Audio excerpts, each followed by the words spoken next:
આખો દેશ શોકમાં હોય, દુઃખ વ્યક્ત કરતો હોય, એમના પરિવારજનોનું આક્રંદ આપણે સૌએ મીડિયામાં, સોશિયલ મીડિયામાં જોયું છે.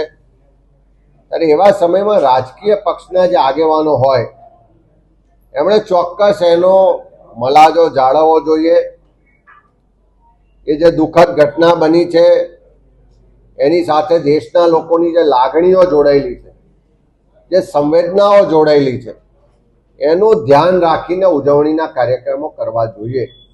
હું માનું છું કે રાજકોટમાં જે રીતે ઉજવણીના સમાચાર આપના માધ્યમથી મળ્યા છે, એ બધા જ નેતાઓએ, આગેવાનોએ પોતાની જવાબદારી નિભાવવી જોઈએ.